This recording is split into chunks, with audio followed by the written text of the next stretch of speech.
So, did you know that about 40 to 50% of students who matriculate into a PhD program drop out of the program?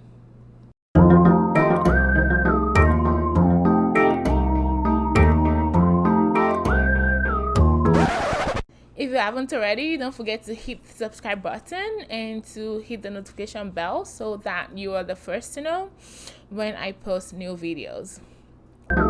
Salut mes amis, bienvenue, Graduate School Moments with T.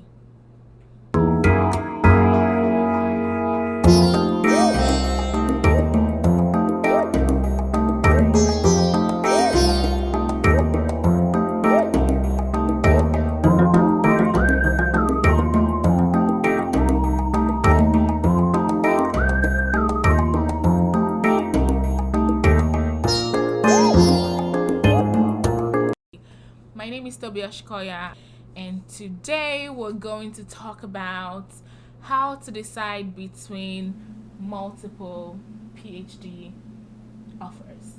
So if you see me looking down, it's because I did a little bit of research and I'm going to be sharing what I discovered with you guys. So excited! Let's go! All right, so guys, in 2018, about 55,000 students graduated with a doctorate degree in 2018. And a study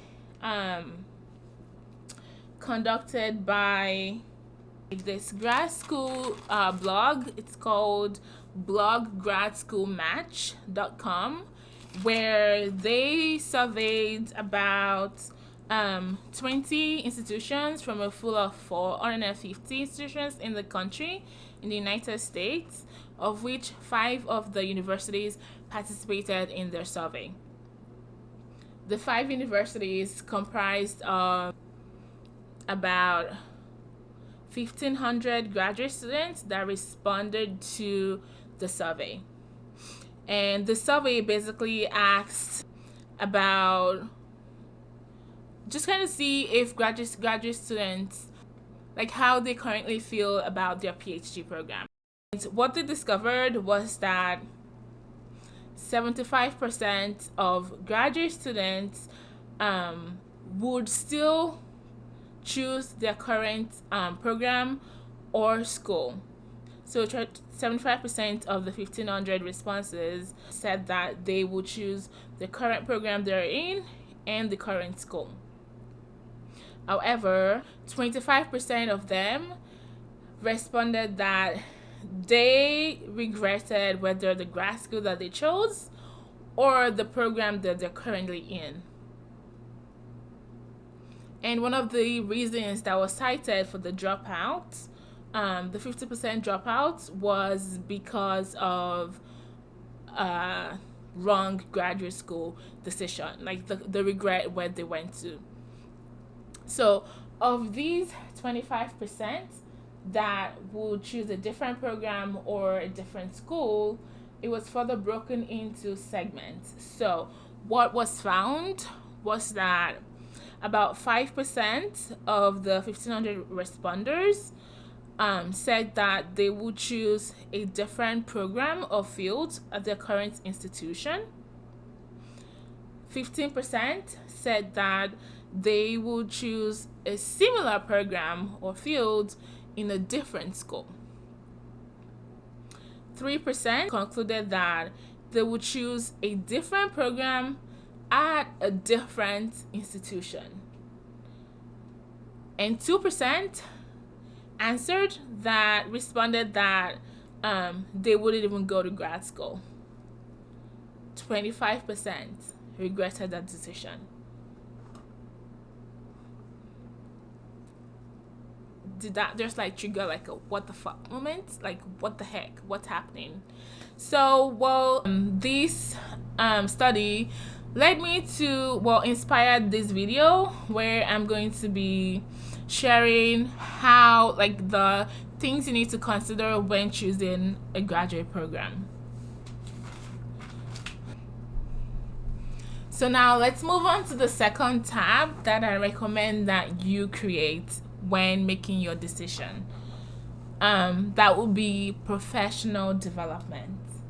I cannot stress this enough. Professional development is key. It's paramount to your success post PhD, and actually even during PhD, because some grants awards want to see like how, like what's your potential for independence post PhD. So this is something that you need to consider. And so in that Google Sheets, this is what I think that I recommend that you do. So I will put in conferences versus school 1, school 2, school 3. How many conferences do students in the departments in the institution attend per year? Again, is it covered? How successful are the students at getting conference awards? And are there institution-specific travel awards, travel support for students? That's something you need to consider. And if there are not, does your lab cover your travel? And also, you know, how many, like I mentioned. Another thing that I would recommend that you do is seminars, departmental seminars. Does the program that you're attending occasionally hosts outside and within institution professors, researchers that are doing cutting edge research? Do they invite them into the school at their seminars that help you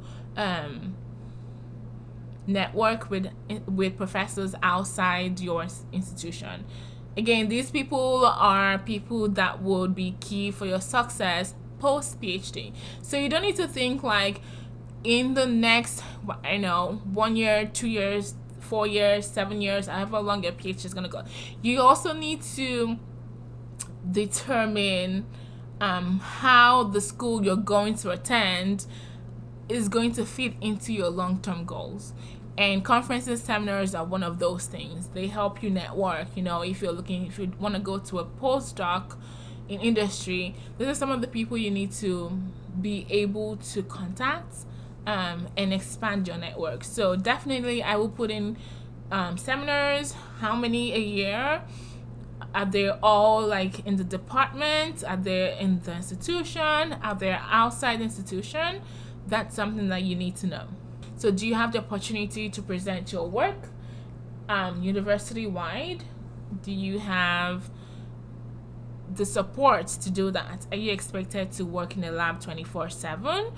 Or are you given the opportunity to, present what you have done and slaved over for the last couple of months? And how often do these seminars occur? Typically, most institutions have like a research day every year. So this kind of helps you also with public speaking and again networking, because professional development and networking, I cannot stress this enough. It is very paramount to your success as a graduate student and post PhD. So you need to think long term when you think about what institution you want to attend. So I would say conferences, seminars, research symposiums and conferences for students on campus. What's the community like in the program? Everyone just like cutthroat at each other? Is it like a competition, or is it a collaborative environment? Collaboration again is key, because the same way diversity is key, collaboration is key because it facilitates exchange of ideas, making your science that much stronger.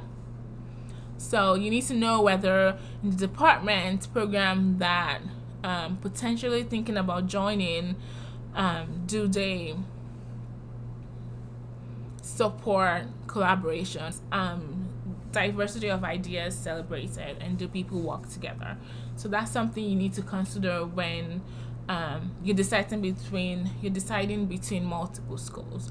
And see, if you only have one admission offer and you're really gung-ho about the PhD, go ahead. But if you're deciding between, so just go ahead and make the most of the opportunity that you have.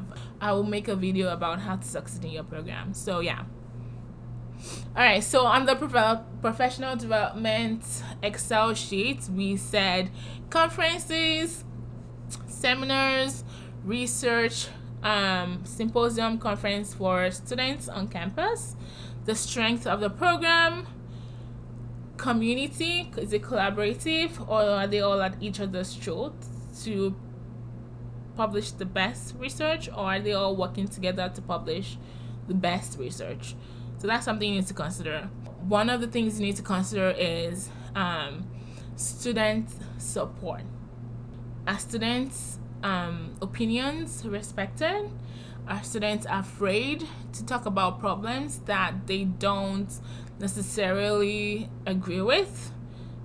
Are there repercussions for people that complain about how things are going? Like, I've read so many stories on Instagram, on Facebook, on Twitter about how the academic culture is to students, and it just breaks my heart. So this is something that you need to know about the school that you're potentially joining, because you're going to be a student for a while, 3 to 7 years.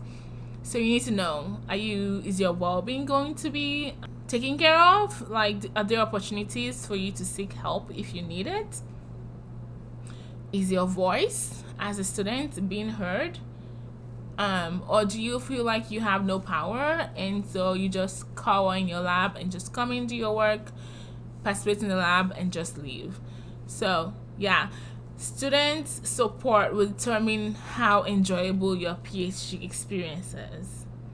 And so yeah, it's something that I would consider adding to the professional development Excel sheet. So just to recap, we talked about the costs and we talked about professional development opportunities. Next time, we're going to talk about career potential, because I am currently going through deciding what I want to do with my PhD. So I cannot wait to share with you guys and what I have learned through my journey. Thank you guys. Thank you for your love and your support. Don't forget to subscribe. Don't forget to hit the notification bell. And of course, give it a thumbs up if you like it, or thumbs down if you don't. So, well, you get the gist. So thumbs up, thumbs down. And don't forget to let me know if you consider these things when you are choosing your PhD program. Are you surprised by the percentages of people that currently regret their PhD program? All right, so that's it for this episode of Grad School Moments with T. Again, my name is Toby Oshikoya, and thank you all for being here. Thank you all for being with me throughout this crazy YouTube journey. And thank you all for your comments, your likes, your shares. I love you guys. Thank you for your support. Bye. See you next time. Au revoir.